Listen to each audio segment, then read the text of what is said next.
Muy buenas tardes a todas las personas que hoy nos acompañan desde todos los rincones de nuestro amado país Colombia. Hoy arrancamos con una conferencia supremamente importante acá desde la Escuela Virtual de la Dirección de Calidad Educativa de la Secretaría de Educación y Cultura del Departamento del Tolima. Un saludo muy especial les expresa nuestro señor secretario de Educación, el doctor Julián Fernando Gómez Rojas, así como nuestra directora de Calidad Educativa, la doctora Gloria Isabel Preciado Trujillo, y por supuesto, de todo el equipo de profesionales del área de calidad educativa y la Secretaría de Educación y Cultura. Como les comentaba ahorita, tenemos hoy una conferencia supremamente importante. En estos tiempos de pandemia, esta situación de la cual vamos a tratar hoy se ha viralizado y por eso hemos querido invitar a la Defensoría del Pueblo con unos profesionales expertos en un tema fundamental, como son las generalidades para el reconocimiento, la prevención y la atención de la violencia con las mujeres. Este tema es fundamental porque vamos a tener elementos importantes para hablar sobre las dinámicas que están pasando en cada territorio sobre la violencia contra la mujer. Vamos a hacer una revisión general de por qué las mujeres y las personas con orientaciones sexuales diversas resultan más afectadas en esta pandemia. Y adicionalmente se va a hablar sobre la ruta de atención a personas que se sienten afectadas por la violencia. Temas fundamentales porque cada uno de nosotros debemos prevenir la violencia de género. ¿Quiénes son los ponentes de hoy? Los funcionarios de la Defensoría del Pueblo, unas personas expertas de diferentes territorios de Colombia. Tenemos funcionarios del Caquetá, funcionarios de Caucasia y por supuesto nos acompañan funcionarios de la Territorial Tolima que hoy nos van a hablar sobre este importante tema.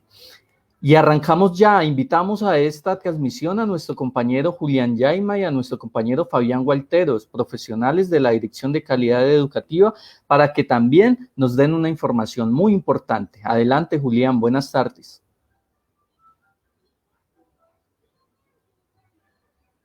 Hola Edwin, muy buenas tardes a todos los compañeros del área de calidad educativa que el día de hoy nos están acompañando. Saludar especialmente a todo ese equipo de profesionales que han hecho posible que esta conferencia del día de hoy se lleve a cabo. Queremos, como siempre, invitarlos a que conozcan nuestras redes sociales. Calidad Educativa tiene actualmente una fanpage en la cual estamos colocando diversa información que es importante para absolutamente todas las personas. Es muy sencillo. Cuando están en Facebook, ustedes simplemente en el buscador, en la parte superior, colocan Dirección Calidad Educativa. Una vez estando ahí, va a llevarlos automáticamente a este portal donde tenemos información que diariamente estamos publicando. Tenemos las invitaciones a nuestros próximos eventos, como por ejemplo, pudieron observar la invitación al evento del día de hoy, donde está el enlace en vivo para que puedan ingresar ustedes a ver la capacitación o conferencia que tengamos. Igualmente, aquí mismo van a quedar alojadas absolutamente todas las grabaciones de todos los productos que nosotros realizamos. Este taller que estamos haciendo, al finalizarlo, vamos a guardarlo y vamos a subirlo en esta red social. Las guías que estamos trabajando, toda aquella información importante para las instituciones educativas y toda la comunidad educativa, también estamos publicando mensajes de aliento para sus estudiantes, para los profesores. Toda esta información que nos ayude a trabajar desde casa, la vamos a estar publicando. Entonces, cuando estén ustedes acá en la Dirección de Calidad Educativa, en nuestra fanpage, agradecemos darle me gusta y también seguirnos en nuestra red social.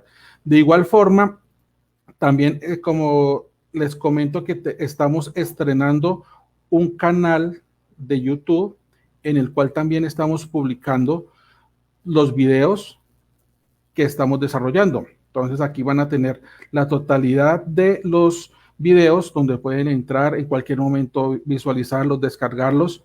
¿Sí? Acá tenemos, por ejemplo, el último fue el viernes, el del Club de Lectura, Club de Pájaros, el Viernes de Pájaros, que lo hicimos el día viernes 22 de mayo. Entonces ya está el taller acá.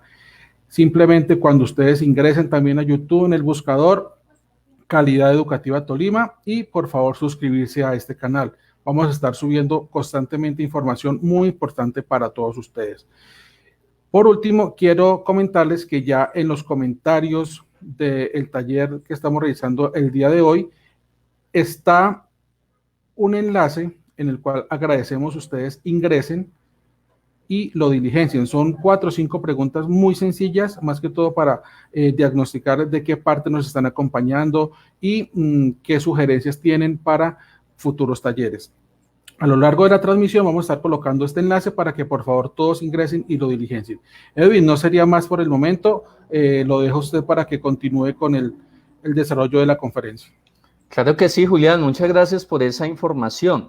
De igual forma, les queremos invitar a todas las personas asistentes el día de hoy que les vamos a dejar un enlace el cual les permitirá registrar su asistencia y adicionalmente hacernos sugerencias, comentarios o algunas observaciones respecto al trabajo que venimos desarrollando o a la solicitud de algunas capacitaciones.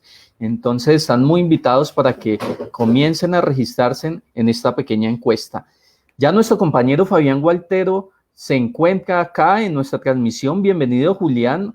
¿Qué nos trae para hoy? Cuéntenos quiénes son esos capacitadores, cuáles son todas las condiciones y características del taller que vamos a desarrollar hoy. Bienvenido, Fabián. Muy buenas tardes, Edwin. Un saludo muy especial para usted, para todo el equipo técnico de esta transmisión, obviamente a todos nuestros invitados especiales que hoy se han dado cita en este espacio virtual para poder compartir cada uno de sus conocimientos y poder ampliar este tema tan importante. Saludar muy especialmente a todos nuestros compañeros del área de calidad educativa, a todos los docentes que hoy se conectan ya vía Facebook Live a través de este canal para poder tener toda la información referente a esta conferencia que va a ser de mucho interés para todos. Usted lo había dicho al inicio de la conferencia o de este taller y efectivamente pues es un tema neurálgico, es un tema que ha tomado muchísima relevancia, sobre todo por la situación que está viviendo hoy el país y es a raíz del confinamiento y pues se ha dado una serie, digámoslo, de violencias que están determinadas para el género de la mujer. Entonces, ese es el tema principal hoy. Por eso invitamos a todas las personas que ya nos acompañan en este momento a que repliquen este link para que cada vez llegue más lejos y más personas puedan poder escuchar esta información tan importante. Es también muy importante resaltar que la conferencia como tal no solamente está direccionada para personas de los docentes, sino para toda la comunidad educativa en general, es decir, estudiantes, padres de familia y obviamente docentes y docentes directivos. Entonces, extendemos esa invitación para que se vinculen ya a esta transmisión en vivo.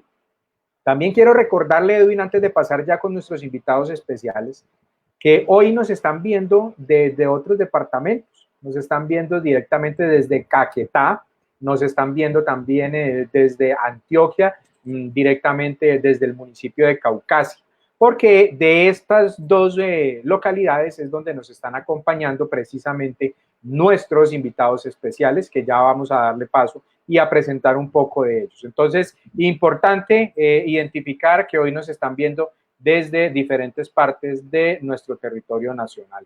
Edwin, hoy es una tarde un poco ya lluviosa acá en la ciudad musical de Colombia, pero bueno, estamos con mucho ánimo, sabemos que esto va a ser de mucho interés para todas las personas. Recuerden que de todas formas esto está quedando grabado para que después lo puedan consultar también, lo cual hace también interesante que ustedes puedan acceder a esa información como lo acabó de explicar nuestro compañero Julián.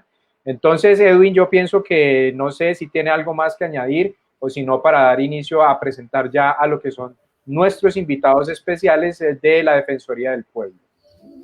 No, Fabián, agradecerle a estas personas de la Defensoría del Pueblo que se han vinculado para llevar una información supremamente importante y además sensible para todas las mujeres que en este momento están padeciendo algún tipo de violencia. También expresarles un saludo a todas las personas que ya comienzan a escribirnos en el chat, a saludarnos, hay muchas personas de diferentes instituciones educativas del departamento del Tolima y así nos lo dejan ver en nuestro chat y como usted lo decía, invitarlas a replicar porque esto no es solamente para docentes, sino es para la vecina, para la compañera, para la amiga, ¿cierto? Entonces es muy importante que compartamos el enlace. No, Fabián, entonces lo dejo a usted para que por favor presente a esos grandes panelistas que tenemos el día de hoy. Bueno, muchas gracias, Edwin. Entonces damos paso. Yo los voy a mencionar y ya en el transcurso de la transmisión, pues ustedes los van a ir conociendo personalmente. A ver, por el equipo de Caquetá, bueno, es claro informarles de esto. Vamos a tener unas duplas por territorios, es decir, por cada una de las territoriales de la Defensoría del Pueblo que hoy tenemos invitadas, que vuelvo y repito, son del departamento del Caquetá, del municipio de Caucasia y del departamento del Tolima. Entonces, por Caquetá vamos a tener a la profesional jurídica Lizzy Matiz. Ella es abogada de la Universidad de la Amazonía. También nos va a acompañar por Caquetá la profesional psicosocial Diana Samaniego. Ella es politóloga de la Universidad Nacional. Por parte del municipio de Caucasia, de esta territorial de la Defensoría del Pueblo, nos va a acompañar el profesional psicosocial Edwin Nemes. Él es sociólogo de la Universidad del Atlántico y por parte de la territorial Tolima vamos a tener la compañía del profesional jurídico Junior Montes. Él es abogado de la Universidad Nacional y tendremos también la compañía de la profesional psicosocial Vivian Grimaldo, quien es trabajadora social de la Universidad Nacional. Ese es el perfil a grandes rasgos de lo que es hoy nuestros invitados especiales que hoy nos van a acompañar en la tarde de este día, de hoy martes 26 de mayo.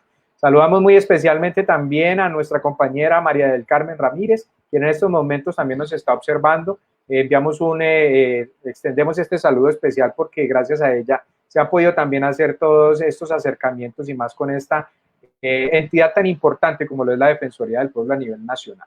Entonces yo voy a llamar a uno de estos compañeros que va a ser las veces de coordinador o de conductor de lo que va a ser esta conferencia. Entonces vamos a invitar al compañero Junior Montes para que entonces se haga presente en esta transmisión.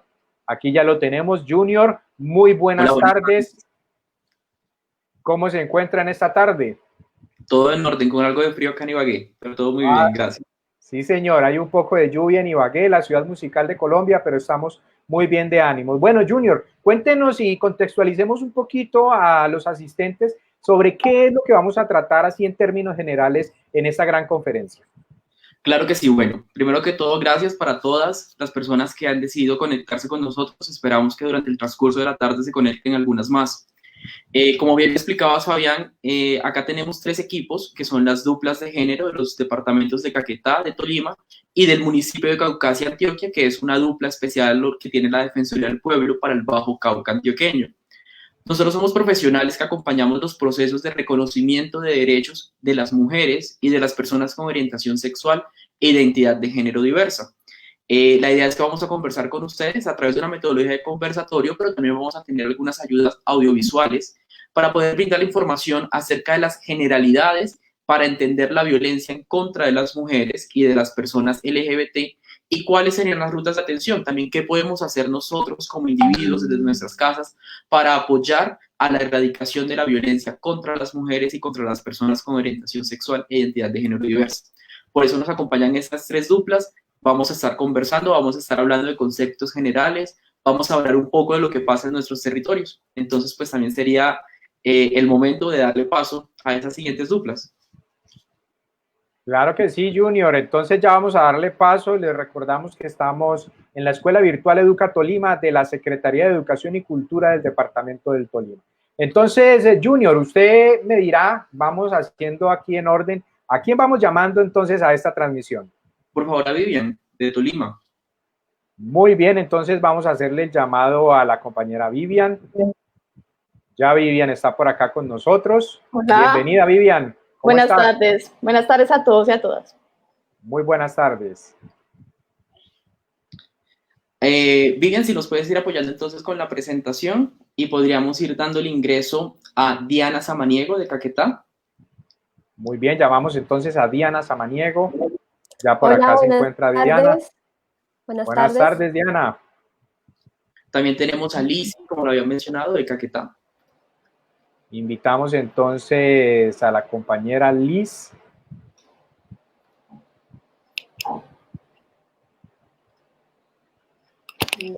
¿Qué pasó con Lizzy? Ya, por acá está Liz. Hola, Liz. Lizzy. Hola, buenas tardes Lizzy, para todos Lizzy, y para perdón, todas. sí. Y finalmente, Me pueden decir Liz, no hay problema. de Caucasia. Ok, gracias. Y entonces invitamos al último compañero, quien es Edwin. Muy bien, ya por acá está Edwin también. Hola, saludos a todas y todos. Bueno, entonces, ya estando el equipo completo, les doy nuevamente las gracias a quienes nos están acompañando desde sus casas en esta transmisión. En este momento estamos también proyectando nuestras diapositivas de apoyo. Como pueden ver, vamos a hablar acerca de las generalidades para el reconocimiento, prevención y atención de las violencias contra las mujeres. Para empezar, yo creo que deberíamos entonces más bien hacer como una breve introducción acerca de esas dinámicas que se presentan en los territorios. Pero antes de hablar de esas dinámicas, que son las que nos permitirán aterrizar la situación que el COVID, el encierro, el confinamiento nacional obligatorio ha despertado en muchos de nuestros territorios, también quisiéramos comentarles lo que hacemos las duplas de género. Las duplas de género, como ustedes ya lo han podido escuchar hasta ahora, están integradas por profesionales jurídicos y psicosociales, y es un modelo de acompañamiento que justamente brinda atención a casos de violencia basada en género o violencia contra las mujeres con esos dos enfoques, un enfoque psicosocial y un enfoque jurídico. Y asimismo, lo que hacemos es promover la divulgación y la defensa de los derechos humanos que consagra el marco internacional y nacional para las mujeres y para las personas con orientación sexual e identidades de género. Esas acciones que realiza la dupla de género se llevan a cabo a través de 4 líneas de acción. Esas líneas de acción están relacionadas justamente con el acompañamiento, formación, cualificación de profesionales, de funcionarios del Estado. Nosotros hacemos esas acciones de promoción y divulgación de derechos humanos. Brindamos asesoría también en casos de violencia basada en género, eso es atención directa de casos. Prestamos acompañamiento a colectivos, grupos y organizaciones. ¿Qué es esto? Acompañar organizaciones de mujeres, organizaciones de personas con orientación sexual y de género diversas para el fortalecimiento de su incidencia, para el empoderamiento de las mujeres que ejercen acciones de liderazgo en sus territorios. Hacemos cualificación de funcionarios también para la aplicación del enfoque de género y seguimiento a los marcos normativos que existen. Entonces estamos muy pendientes de que en lo territorial las autoridades se actualicen, conozcan las nuevas leyes que van saliendo y las apliquen para garantizar a las mujeres una vida libre de violencias. Finalmente, nosotros ayudamos a generar articulaciones interinstitucionales y vínculos de cooperación. ¿Qué es esto? Que facilitamos que unas entidades se puedan comunicar con las otras de manera asertiva, con el objetivo de resolver o dar una respuesta inmediata y de calidad a las personas que sean víctimas de violencias basadas en género o de discriminación. Esto en rasgos generales es lo que hacemos las duplas de género, que estamos presentes en la gran mayoría de los departamentos del territorio nacional. Todas las duplas la mayoría de las duplas están integradas por 2 profesionales y hacemos este trabajo con mucha pasión y dedicación para ayudar a la garantía de ese derecho a una vida libre de violencias de las mujeres colombianas. Entonces, ahora sí, quisiera que pudiéramos escuchar a cada una de las duplas que nos hablen acerca de las dinámicas que se han presentado en sus territorios durante el confinamiento o el aislamiento nacional obligatorio. Entonces, no sé si podríamos escuchar a Vivian para empezar de Tolima, que nos puede contar qué retos o qué se ha presentado, cuáles han sido esas dinámicas que se han dado en el departamento de Tolima como consecuencia del confinamiento nacional obligatorio. Claro que sí. Bueno, realmente lo que hemos podido identificar en el trabajo que hacemos como duplas es que la violencia se ha exacerbado. Hemos tenido un aumento en los números de casos de violencia intrafamiliar y es importante destacar que los agresores, que suelen pensarse generalmente como las parejas o las exparejas, lo que hemos podido notar es que no solamente ellos son los agresores, sino que terminan siendo agresores otras personas de la familia, hijos, otros familiares, ¿sí? Entonces es importante eso tenerlo presente. Además, hemos podido notar que las personas con orientaciones e identidades sexuales diversas se están viendo fuertemente afectadas, especialmente en el tema de la atención y entrega de kits alimentarios, además de los abusos policiales que hemos podido notar en este grupo. Creo que seguramente mis compañeros van a mencionar otras, digamos, otras formas de violencia que también se están presentando en el departamento, pero creo que es importante destacar que hemos evidenciado eso aquí en el Tolima. Muchas gracias, Vivian. En Caquetá, Lizzy, ¿qué nos puedes contar? Junior, pues sí, efectivamente coincido con lo que ha dicho Vivian. Aquí también hemos visto un incremento significativo en todos los delitos virtuales. Entonces, hemos tenido casos sobre todo de acoso virtual, de filtración de videos o fotografías íntimas, en donde incluso aparecen niñas, niños y adolescentes. Y era una situación que, si bien se venía presentando con anterioridad, era en menor medida. Entonces creo que esos son como los casos que más se nos han aumentado, y por supuesto la violencia intrafamiliar, puesto que pues todas estas violencias que se daban antes en el ámbito público ahora no se pueden dar en tanto la gente se encuentra en sus casas, y esta violencia entonces se ha trasladado a la familia. Muchas gracias, Lizzy. Edwin, cuéntanos en Caucasia qué dinámicas has observado durante el confinamiento. Durante la etapa del confinamiento o aislamiento preventivo obligatorio, hemos atendido algunos casos, en su mayoría, de violencia más física y psicológica hacia mujeres, porque en este caso conviven con los agresores o con los presuntos agresores. Entonces, esto lleva a que muchas veces las agresiones verbales, físicas, psicológicas, se potencien un poco más, se exacerben y aumenten de manera considerable. Eso a su vez también hacia personas LGBT que de pronto en algún momento conviven con las familias y sus expresiones de género, su identidad de género logra también despertar, en este caso, algunos tipos de violencia o generar violencia al interior de las familias. Entonces, por lo tanto, son retos que desde la Defensoría estamos asumiendo para atender los casos en medio de estas circunstancias, de esta otra forma de trabajo y de atención que nos coloca a estar atentas y atentos para la atención de estos casos, y asimismo llegar a que las instituciones con las cuales tenemos que hacer incidencia logren atender de manera efectiva a mujeres y a personas LGBT. Edwin, muchísimas gracias. Entonces lo que observamos es que efectivamente esta situación no es algo nuevo, eran violencias que ya teníamos antes, pero que efectivamente durante el aislamiento obligatorio, cuando todos estamos obligados a quedarnos en nuestras casas, hemos observado como duplas de género un aumento significativo y que por supuesto es bastante preocupante y que debe ser atendido por las instituciones.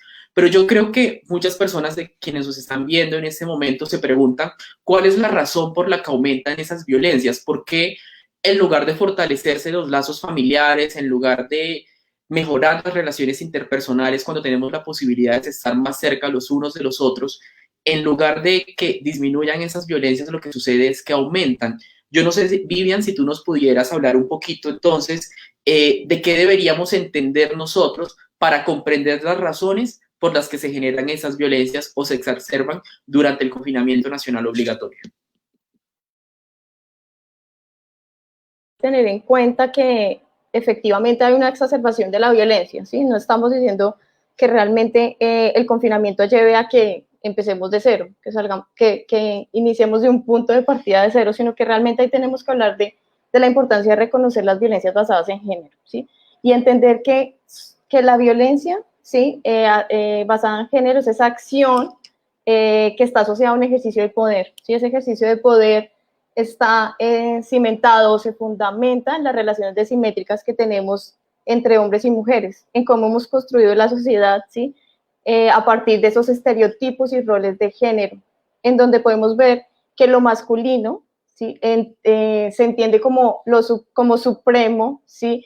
O que tiene una valoración superior a lo femenino, ¿sí? ¿Qué pasa con esto? Que esto genera que se da un ejercicio de poder que generalmente en favor de los hombres, ¿sí? En contra de las mujeres, por el simple hecho de ser mujeres, o de las personas que tienen una orientación o identidad sexual diversa y que no encaja con esos parámetros que tenemos culturalmente, pues dominantes culturalmente. ¿Qué pasa con esto? Esto es como un concepto más general, ¿cierto? Pero un concepto que encontramos, o un brazo, una parte micro que encontramos de la violencia es la violencia contra las mujeres, ¿sí? Que en realidad lo que nos habla es de la forma en la que se perpetúan estas relaciones de poder, ¿sí? Para eso es importante hablar de estereotipos y entender que el estereotipo es esa forma como nos pensamos el deber ser o el cómo debería comportarse una persona por corresponder a un grupo. Entonces, si nos pensamos una mujer, ¿cierto? Pensamos que una mujer debe ser, por ejemplo, buena madre. Hay un estereotipo de que todas las mujeres debemos ser buena madre o ejercer una maternidad de determinada manera. Esos estereotipos, a su vez, generan discriminación. ¿Discriminación a quién? Hacia las mujeres que no cumplen con ese deber ser, con ese esperado por los demás. Y además, esto genera unas acciones violentas contra ellas, ¿sí? Entonces, es importante entender que el contexto parte de una violencia que ya se venía dando. Y lo que pasa ahora es que se exacerban estas. Listo. Vivian, muchísimas gracias. Como nos comentaba, justamente aquí viendo los comentarios, hay una usuaria, Florecita GC, que habla de la importancia de entender esos conceptos, especialmente para los profesores. Y bueno, en general para todos quienes hacemos parte de esa sociedad, ¿cierto? Yo creo que, como lo mencionabas, Vivian, hay que comprender entonces que la violencia no es un fin en sí misma, que no estamos hablando únicamente del golpe o de la agresión en un momento, sino que hay que entender todas unas circunstancias como la que tú nos mencionas y entender que las mujeres han sido estereotipadas y discriminadas y eso es lo que da pie para que exista la violencia. Sin embargo, yo creo que también muchas personas se preguntan entonces, ¿qué pasa cuando hay una discusión en la familia, cuando es necesario reprender a un niño, cuando alguien quiere darle un consejo a su pareja? ¿Eso también es violencia o qué es? Quisiera, no sé si seguramente Diana Samaniego nos pudieras aclarar o hablar un poquito de esas diferencias entre lo que debe entenderse como violencia y lo que se entiende como conflictos dentro de una familia. Diana, por favor, activa tu micrófono, no te estamos escuchando, gracias. Hola, buenas tardes, perdón. Claro, hay escenarios, digamos que en contextos como en este que estamos atravesando, de confinamiento, que además hay unas situaciones que pueden derivar en estrés, que pueden, digamos, este sentimiento también de incertidumbre, de angustia, pueden derivar en situaciones que pueden ser conflictos familiares, ¿no? Digamos que entendiendo estos conflictos como unas diferencias o unas tensiones que se generan a partir de puntos de vista diferenciados, pero estos conflictos tenemos que tener muy claro que son diferentes a los ejercicios de violencia en varios sentidos. Uno, digamos, los conflictos familiares que se puedan presentar pueden ser, digamos, o generalmente suelen ser transitorios, digamos que pueden ser derivados de situaciones de tensión, donde, digamos, hayan disgustos o puntos de vista diferentes y, digamos, que se solucionan a través de un ejercicio de mediación, que generalmente se da por un tercero, ¿no? Entonces, digamos, ahí no se configura, digamos, ningún delito ni ningún ejercicio de violencia. Sin embargo, las violencias, como ya lo mencionaba Vivian, obedecen más a un carácter estructural, ¿no? Las violencias no se comprenden, digamos, o no se dan a partir de un hecho de tensión o de unos sucesos que generen tensión, sino que viene, digamos, de unas formas de relacionarnos en donde se estructuran unas relaciones de poder que hacen que creamos, digamos, o tomemos, digamos, la posición de que podemos agredir o disponer de las otras personas. Las violencias son un delito, las violencias en el ámbito intrafamiliar son un delito, las violencias contra las mujeres son un delito. Generalmente las violencias tienen unos efectos a corto, mediano y largo plazo, unos efectos que pueden ser físicos, digamos, dependiendo del tipo de agresión que se presente, pueden ser psicológicos, digamos, los ejercicios de violencia cuando son continuos, estas violencias psicológicas que a veces pasan invisibilizadas o que a veces también justificamos un poco, sobre todo en los ámbitos de pareja o en las relaciones de pareja, que justificamos, digamos, asociadas a una idea del amor en donde, por ejemplo, los celos, ¿no? Los justificamos porque es que me celan porque me quiere o es que el amor lo puede todo y por amor vamos a cambiar. lo que vamos viendo es cómo estos ejercicios van generando unas afectaciones a largo plazo, ¿no? Entonces naturalizamos e interiorizamos estas prácticas como de celarnos, de controlar nuestros tiempos, nuestros espacios de socialización, por ejemplo, no sé, evitar espacios, digamos, desde la individualidad, porque siempre tenemos que estar con nuestras parejas para, digamos, estar tranquilos. Un poco estas son las diferencias, ¿no?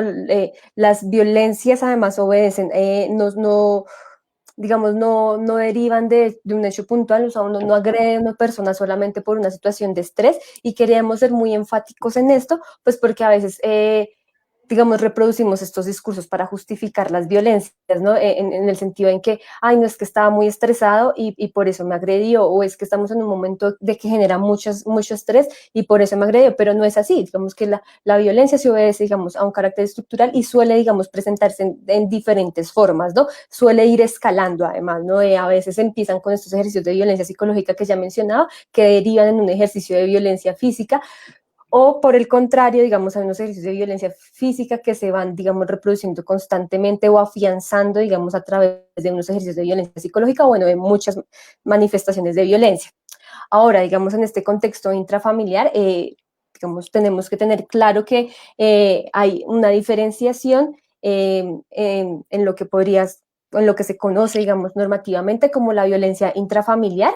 Ya Vivian nos mencionaba cómo las violencias contra las mujeres ocurren en diferentes ámbitos, también en las intervenciones sobre el panorama, digamos, de las regionales que estamos acompañando acá en los ejercicios de violencia, unos ámbitos en que ocurre esta violencia, y la violencia intrafamiliar ocurre, digamos, netamente en el ámbito familiar. ¿Qué quiere decir esto?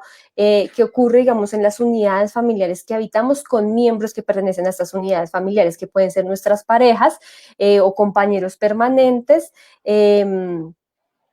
nuestros padres o nuestros hijos, convivan o no con nosotros, y cualquier persona que esté integrada a la unidad familiar, al espacio físico en el que vivimos. Ya vamos a hacer más adelante énfasis sobre las rutas de atención cuando se presenten hechos de violencia contra las mujeres o hechos de violencia intrafamiliar, a dónde acudir, pero digamos, para puntualizar que las violencias intrafamiliares se denuncian en las comisarías de familia, donde, digamos, quienes sufran estos hechos de violencia, quienes sufran los hechos victimizantes, pueden ser niños, niñas, adolescentes, las mujeres o adultos mayores.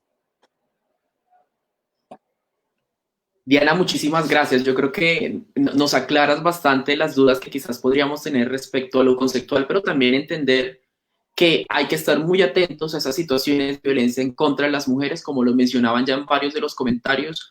Esa violencia claramente no es solo física, es una violencia también psicológica, es una violencia de carácter económico, de carácter patrimonial y por supuesto también de carácter sexual. Pero también, como lo explicabas, Diana, perfectamente, el hecho no tiene que consumarse, ¿cierto? La sola situación de amenaza de que se vaya a dar el acto de violencia ya es una forma de violencia en sí misma. Sin embargo, al inicio de esa intervención, yo creo que hay otro tema que deberíamos abordar, y nos hablaba Edwin, de que en la situación del aislamiento obligatorio también se ha exacerbado la violencia contra los miembros de la familia con una orientación sexual o una identidad de género diversa. Edwin, ¿tú podrías contarnos un poco acerca de esa afectación que tiene la violencia basada en género sobre las personas LGBTI? Claro. Un saludo cordial a quienes hoy día están participando de este espacio, y qué bueno que interactuemos en este mundo virtual y lleguemos a algunos conceptos y aprendizajes. Las afectaciones de violencia basada en género hacia personas LGBTI ocurren el día a día, y no solamente en el marco de confinamiento o en el marco de este aislamiento preventivo obligatorio en el que nos encontramos, sino porque esto viene desde la misma historia, desde que se identifica a personas LGBT como inferiores, como anormales, y todo eso amparado en un machismo, todo eso amparado en una cultura patriarcal, todo eso amparado en imaginarios, y todo eso anudado al estigma, la discriminación, el prejuicio mismo que tenemos en nuestra cultura. Esto ha llevado a que hacia personas LGBT existan y se potencializan algunos imaginarios. Entre ellos puede ser uno de que personas LGBT solamente son útiles para la peluquería, la prostitución o cualquier acto parecido a los que he mencionado. ¿Y esto acarrea en qué manera? En que no existen políticas, ni programas, ni convenios que puedan, en este caso, reconocer a personas LGBT como sujetas y sujetos de derechos, es decir, como partícipes y constructores de una sociedad, en este caso, que busca una paz en los territorios en los cuales las duplas nos encontramos. También que es muy difícil ser una persona abiertamente LGBT cuando en el territorio en el que estamos se encuentran grupos al margen de la ley, grupos organizados, armados en las regiones, y esto nos coloca en una doble dicotomía y hay que analizarla muy bien. Uno, reconocerse abiertamente gay ante una familia con prejuicios e imaginarios machistas, ¿cierto? Patriarcales o algunos de estos. Dos, reconocer que en el territorio existen actores al margen de la ley que también están limitando, coartando y también persiguiendo a personas LGBT por su orientación sexual o por su identidad de género. Y esto también, cuando no existe en un municipio, en un departamento, en un territorio, políticas o programas que busquen ese reconocimiento a estas personas como sujetas o sujetos de derechos. Es decir, que existe un desamparo a nivel institucional, a nivel social y a nivel familiar. Y esto en últimas nos coloca mayores demandas, porque como duplas debemos estar cerca a esta ciudadanía que muchas veces está en un closet, y hablamos del closet en este caso, la libertad de cada persona de estar fuera del closet o estar dentro del closet, pero que tenga una vida libre de violencias. Y también uno reconocerles como sujetas y sujetos de derechos partícipes y aportantes a una historia, en este caso a un presente en la coyuntura que nos encontramos. Y eso nos lleva a una dificultad también porque con todo esto las ayudas y con todo esto los alimentos que algunos distritos, algunas alcaldías, algunos entes territoriales que están obsequiando no conciben darle ayudas a estos grupos de personas. ¿Por qué? Porque lo mencionamos ahorita en el tema de los imaginarios, que cómo es darle ayudas a estas personas inmorales, a estas personas que no están en nuestro radar, porque nunca se les tiene en cuenta para esta clase de convenios, para esta clase de ayudas o para esta clase de aportes. Y es allí donde nos toca hacer la incidencia, muchas a través de activismos, a través de liderazgos, a través de organizaciones sociales que puedan tocar las puertas de administración y decirles, aquí están las personas LGBT, aquí están las mujeres trans, aquí están las personas lesbianas, mujeres gays, hombres gays, perdón, y personas bisexuales, que en últimas también merecen ser beneficiarios de cualquier tipo de ayuda o gestión que se haga en el territorio. Es pertinente entonces invitar a las familias, ya que están aquí muchos profesores y muchos compañeros de la rama de la educación, a que pensemos siempre en la otredad, no solamente en mi núcleo familiar, sino en las familias diversas, cómo se componen las familias compuestas, las familias añadidas, todos los tipos de familias que conocemos y cómo entre nuestras familias podemos trabajar para que niñas y niños no sean víctimas de violencia en razón de su expresión de género, en razón de su orientación sexual o de la construcción de su identidad de género. Entonces, la invitación es siempre a compañeras y compañeros docentes a que estén cerca y tengan en su radar a este tipo de casos de personas LGBT o niños y niñas con expresiones de género diversas o lo que coloquialmente conocemos con niños con expresiones delicadas o niñas con expresiones masculinizadas, que en última se reconoce como expresiones de género, porque ustedes como docentes tienen una gran particularidad y es que tienen en muchos casos que hacer la denuncia. Cuando ven que algún niño llega maltratado, cuando una niña llega con signos de violencia o que está manifestando en este caso que en su hogar recibe acoso o discriminación o hasta siendo prejuiciada por lo que se concibe. Edwin, muchísimas gracias. Más que acertado haberte escuchado, sobre todo porque leyendo los comentarios encontramos justamente lo que nos dice Margarita Briñez, la importancia y el rol tan relevante que tienen los docentes para formar en diversidad. Como nos dice también Diego, sí, Diego, efectivamente, nos habla también de la necesidad de enseñar a los niños a aceptar la diversidad. Digamos que esos comentarios también nos hacen entender esa responsabilidad que tenemos, que tienen los docentes, que tenemos nosotros como funcionarios, pero también unas responsabilidades que tenemos como sociedad. No podemos pasar por alto también que Luz Estela nos habla de la violencia contra los hombres. Nos dice que efectivamente hay hombres que también son víctimas de violencia intrafamiliar. Yo no sé, Vivian, quizás si tú nos pudieras hablar un poco de eso, pero de entrada mencionar también que cuando Vivian hacía su intervención nos hablaba de que las violencias basadas en género afectan a todos cuando hay unas situaciones que valoren lo masculino en detrimento de lo femenino y que es diferente de la violencia contra la mujer, que es una noción que tenemos en nuestra legislación nacional. Vivian, quisiera ahondar un poco más para que Luz Estela para que nos ayudes, igual como lo pregunta Luz Estela, a entender a qué se refieren esas violencias contra los hombres y cuál es el cuidado o cuál es la relevancia que tendrían en esas circunstancias o en esos temas que estamos hablando.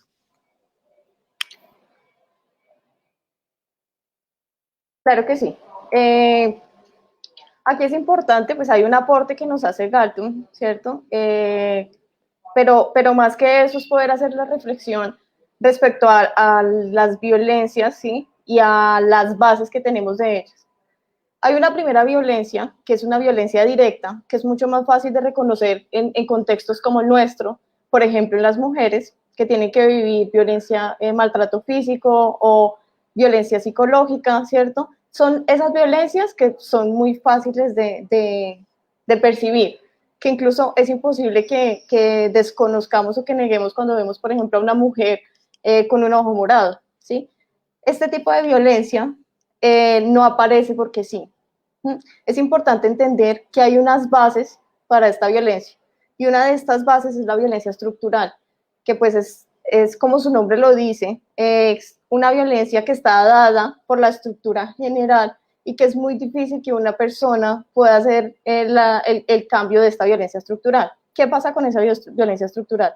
Esta violencia genera unas condiciones, ¿sí? Que lo que hacen es reproducir estas inequidades, estas desigualdades que encontramos en los géneros, ¿sí?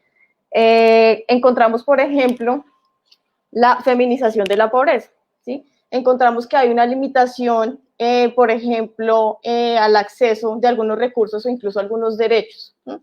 Y también encontramos ejemplos de restricción de movilidad. Y este es un ejemplo que nos permite entender un poco más de manera práctica la situación. Si tenemos por ejemplo, una niña, sí, adolescente, que decide quedarse con su compañero también adolescente a terminar un trabajo.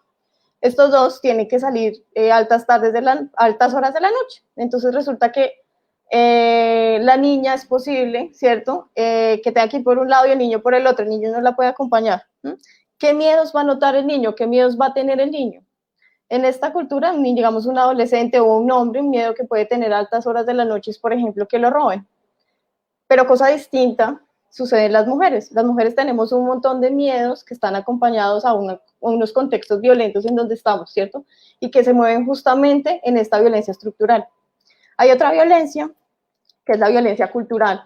Esta violencia cultural, ¿sí? Es tal vez una violencia en la que tenemos más incidencia quienes estamos acá y especialmente por el rol que cumplimos de docentes, de padres y madres, ¿sí? Y es la violencia cultural. Esta violencia cultural lo que hace es legitimar esa violencia estructural. Hay unas condiciones dadas, ¿cierto? Y yo tal vez con los chistes, con los comentarios, con esas reproducciones culturales que tenemos a partir de la música, de la televisión, de todas esas expresiones, reproducimos. Tal vez si yo lograra generar una incidencia en esa violencia cultural, ¿cierto? Si soy más consciente de esos estereotipos que tenemos de las mujeres o de las personas con orientaciones e identidades sexuales diversas, voy a lograr que esa línea roja que quienes están viendo la pantalla pueden observar esté más abajo y que mis índices de tolerancia hacia la violencia directa sean cada vez más bajos. ¿Sí? Entonces, vamos a poder evitar, por ejemplo, feminicidios, vamos a poder evitar esos tipos de violencia que ponen a las mujeres en riesgo todo el tiempo. Claro, los hombres también se han visto afectados por la manera en la que hemos reproducido estos estereotipos, pero pues generalmente quienes se ven más afectados son los hombres que no cumplen justamente con esos patrones que tenemos, que lo mencionaba anteriormente, con esos patrones culturales y sociales que tenemos. Por ejemplo, el hombre que decide encargarse de las tareas del cuidado de la casa y que recibe burlas por parte de sus amigos por ello, ¿sí? Pero generalmente los hombres que sufren este tipo de violencia son los hombres que no cumplen con esos patrones hegemónicos. Como podemos ver acá, vamos a ver un ciclo de las violencias. Me parece que es importante que lo tengamos en cuenta. Lo repito nuevamente, justamente por el rol que tenemos como docentes y padres, y es el ciclo de las violencias, ¿sí? Es mucho más fácil para las personas decir que una mujer es masoquista y que decide quedarse con su agresor porque quiere. Digamos, en estos contextos en donde las mujeres ahora son independientes económicamente, pero deciden quedarse con su agresor, la gente considera que es un tema de masoquismo, de falta de amor propio. Sin embargo, lo que pasa con esto es que estamos reconociendo esas violencias estructurales y culturales que hacen que una mujer entienda que en un contexto como estos está mucho más expuesta porque hay unas condiciones que la ponen en situaciones desiguales y además la cultura en la que se mueve se lo reproduce, ¿sí? Entonces, como podemos observar, hay un primer momento de tensión en donde podemos encontrar, por ejemplo, una discusión porque yo quise ver su celular y ella no quiso, ella no me dejó, tiene clave en el celular. Hay un primer momento de discusión. Luego encontramos que logran resolver el incidente, ¿cierto? Y que tienen como una etapa de luna de miel. Posteriormente, lo que nos dicen los ciclos de violencias en realidad es que luego no solamente va a haber una discusión pequeña, sino que estas tienden a aumentar de tamaño. Entonces ya no vamos a tener solo la discusión, sino que vamos a tener un empujón, por ejemplo. ¿Sí? Y volvemos a lo mismo, tal vez la pareja logre como conversarlo y nuevamente tengamos otra etapa de luna de miel, otro momento de luna de miel. Pero esta generalmente tiende a aumentar, ¿sí? Y vamos a encontrar, por ejemplo, que ya no va a ser suficiente el empujón, sino que vamos a tener, por ejemplo, otra agresión más fuerte. Por ello es importante reconocer muy bien en qué momento debemos acompañar a una mujer que está tomando la decisión de denunciar, ¿sí? Y es justamente en esos momentos de tensión y de violencia. Tal vez si yo la abordo o si yo le aconsejo en un momento donde está en una etapa de luna de miel, donde la tensión ha bajado, no es un momento en el que la mujer me va a prestar atención, ¿cierto? Y es porque seguramente la mujer, y en el contexto en el que está, no ha podido hacer conciencia de estas violencias estructurales y culturales, ¿sí? Entonces, de verdad, es importante entender, claro, los hombres se han visto afectados por esos estereotipos, pero generalmente son quienes no cumplen con esos patrones que ya están dados. Vivian, muchísimas gracias. También nos preguntaban en el chat qué podemos hacer frente a eso. Y yo creo que tu intervención nos aclara varias cosas y son esos escenarios en los que podemos impactar para que hayan esos cambios en la sociedad. Nos hablabas mucho de la violencia cultural, por ejemplo, y es allí donde yo creo que todos en la sociedad podemos jugar un rol activo. Podríamos, por ejemplo, empezar por no callar, perdón, sino pronunciarnos cuando escuchamos comentarios sexistas, cambiar prácticas dentro del hogar. Por ejemplo, yo hablaría de que el confinamiento es una oportunidad perfecta para que los hombres asumamos nuestras obligaciones en el hogar, asumamos que también tenemos que barrer, que también tenemos que trapear, también tenemos que ocuparnos del cuidado de quienes conviven con nosotros en nuestra familia, porque eso es parte de esa violencia cultural que tú nos mencionabas, desconocer que todos y todas debemos aportar de una u otra manera a las obligaciones que hay en el hogar y no recargar justificados en unos estereotipos de género esas tareas exclusivamente en las mujeres. Entonces yo creo que para quienes nos hablaban en los comentarios de qué podemos hacer en esa situación, pues entender justamente ese triangulito que Vivian nos explicaba, entender que esa violencia directa contra las mujeres se sustenta en unas condiciones y que nosotros podemos empezar a aportar cambiando la manera en que violentamos desde lo cultural, entendiendo que las mujeres han sido históricamente discriminadas.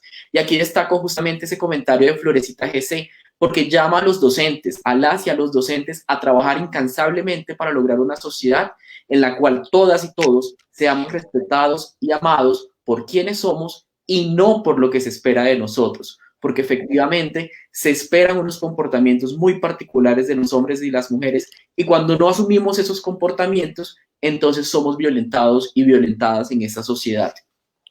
¿Qué hacer ante esas circunstancias? Si una persona está siendo víctima de violencia intrafamiliar, si una mujer está siendo víctima de acoso sexual, como nos comentaba Lizzy, que se está presentando en Caquetá a través de redes sociales o de WhatsApp, ¿qué deben hacer? Pero también le preguntaría a Lizzy, aprovechando que la mencioné, ¿qué avances hemos tenido en nuestra legislación? ¿Hay una ley que hable de esos derechos de las mujeres? Quisiera, porfa, si nos puedes contar acerca de eso y acerca de la manera en que pueden las mujeres buscar ayuda si se enfrentan a una situación de violencia en su contra.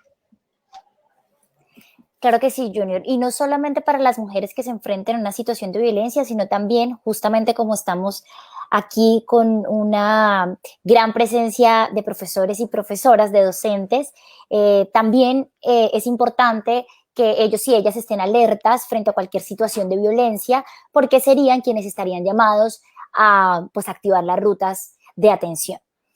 Ya pues reconociendo y conversando de todo esto, de la violencia estructural contra las mujeres, frente a tu pregunta, Junior, tenemos una ley que es la 1257 del 2008, es una ley fundamental que efectivamente se da a partir de la lucha de las mujeres para que el Estado reconociera esta violencia estructural. La repito, por si algún docente quiere luego estudiarla un poco más a profundidad, es la 1257 del 2008. Esta ley dicta normas para la sensibilización, la prevención y la sanción de todos los tipos de violencia contra las mujeres. Y es muy importante porque básicamente nos trae tres cosas. Lo primero es que es la primera vez que en el Estado colombiano, en alguna normativa, se reconoce la noción de violencia contra las mujeres.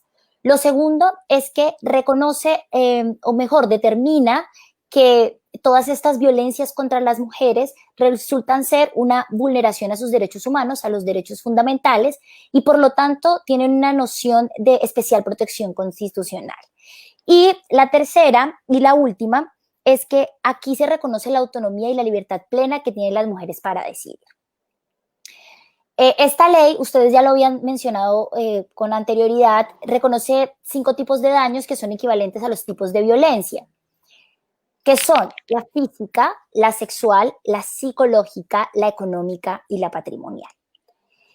Es importante, sé que ya lo han mencionado, pero es importante reconocer que no solo existe la física, porque solemos escuchar, creo que con todas las duplas, algunas personas que consideran que cuando no hay violencia física no se constituye una violencia en realidad, y lo cierto es que sí, incluso el amenazar con ejercer algún tipo de estas violencias en sí mismo constituye una violencia.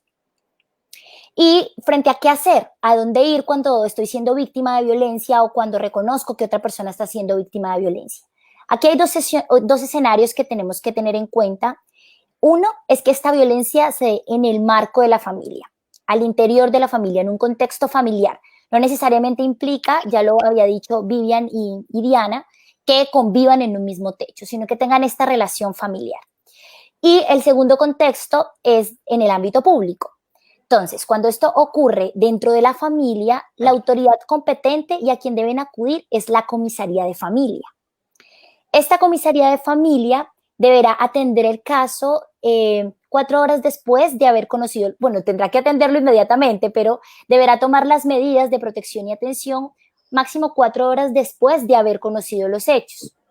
¿Cómo determinará estas medidas de atención y de protección? Pues bien, deberá hacer una entrevista en la que analice el contexto de violencia que está viviendo esta familia y allí pues podrá decidir sobre varias de ellas. Son bastantes, están en el artículo 16 de la ley 1257, pero entre otras cosas podrá determinar el desalojo del agresor, podrá determinar de manera parcial o temporal la custodia o alimentos de los niños y demás.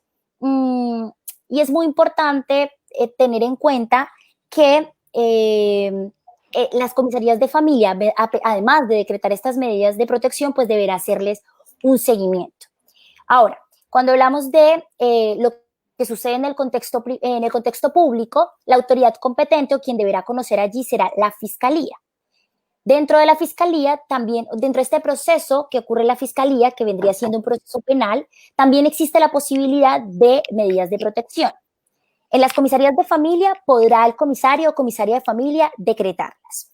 En el proceso penal, a petición del fiscal o a petición del representante judicial de víctima o a petición de la víctima, podrá un juez de control de garantías decretar estas medidas de protección. Yo sé que es una ruta un poco larga, creo que he dicho las generalidades, pero por eso, Junior, me gustaría saber si la gente tiene alguna pregunta concreta o si algo no ha quedado claro para enfatizar más en eso. Vici, no hay preguntas, de hecho están las personas en general muy agradecidas con la información. Yo quisiera, bueno, acá tenemos un comentario: las pocas leyes que defienden los derechos de las mujeres se ignoran y por eso muchas prefieren callar. Es importante que se cumplan, por eso se siguen presentando agresiones. Justamente, Liz, si escuchábamos nosotros acá que hablamos por interno, habíamos escuchado que Diana nos hablaba de que hay unas obligaciones de aplicar un enfoque de género para que eso que nos mencionaba Olga no siga pasando. ¿Cuál es esa obligación que tienen las entidades de actuar con enfoque de género, reconocer esas violencias y sobre todo, cuáles son las tareas de las IAS como la Defensoría? Bueno, tenemos una realidad y es que cuando se presentan hechos de violencia en diferentes ámbitos, digamos, en la atención a estas violencias aún se perpetúan y se reproducen unos estereotipos, ¿no? Entonces, incluso como lo mencionaban con la violencia sufrida por hombres, ¿no? Porque los hombres, digamos, no acuden a denunciar estas violencias o generalmente no acuden a denunciar estas violencias, pues porque, digamos, ahí operan toda una serie de imaginarios, de estereotipos frente a la pérdida de masculinidad cuando se sufren estas violencias, ¿no? Y digamos, estos imaginarios, estos estereotipos se replican muchas veces cuando accedemos a las entidades encargadas de acceder a justicia, de administrar la justicia, ¿no? Entonces ya lo mencionaban, tenemos todo un marco normativo como la ley 1257 específicamente, que habla de violencia contra las mujeres, o la ley 294 de 1996 que habla de violencia intrafamiliar, pero tenemos ahora la limitación de cómo se está aplicando la ley, ¿no? Entonces, cuando acudimos a comisarías de familia y contamos, digamos, una situación de violencia, generalmente se reproducen unos estereotipos y queríamos un poco hacer énfasis también, porque ustedes como profes, me imagino, nos imaginamos, recibirán en algunas ocasiones algunos hechos de violencia, digamos, y de cómo podemos dirigirlos y atenderlos. Entonces ya sabemos que en comisarías de familia está el tema de las violencias intrafamiliares que ocurren en el ámbito intrafamiliar, en las unidades de fiscalía, otros tipos de violencia, por ejemplo, la que sucede en medios digitales.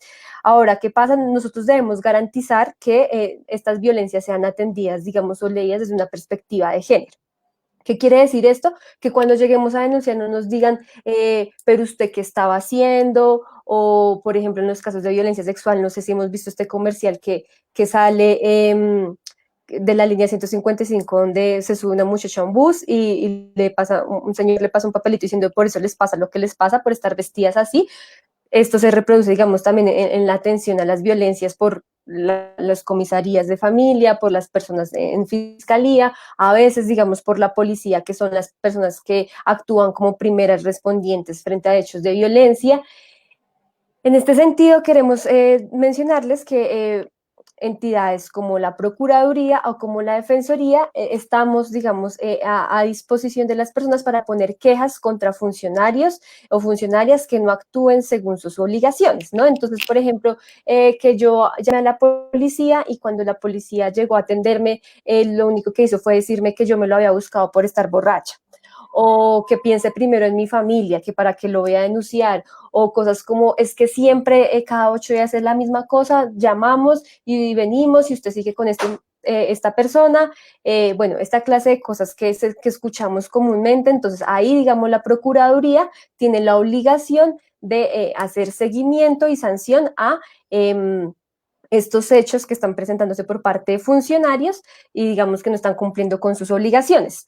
La Defensoría del Pueblo, como garante de los derechos de las personas, de los derechos de las mujeres, de los derechos de los niños, niñas y adolescentes, cuando se presenten barreras de acceso a la justicia, digamos como que, no sé, vamos a denunciar una violencia intrafamiliar y nos digan que no, que ahí no es, o no nos den unas medidas de protección, o simplemente o nos obliguen a conciliar. Recordar que la ley 1257 del 2008 nos dice que no estamos obligadas a confrontarnos con nuestro agresor o nuestro presunto agresor, y cuando nos obliguen a hacerlo, pues nosotros podemos hacer este acompañamiento, hacemos este acompañamiento para, digamos, garantizar que estas situaciones sean sancionadas y no se repitan, tenerlo ahí en cuenta, ¿no? por ejemplo, cuando las comisarías de familia no estén actuando con debida diligencia.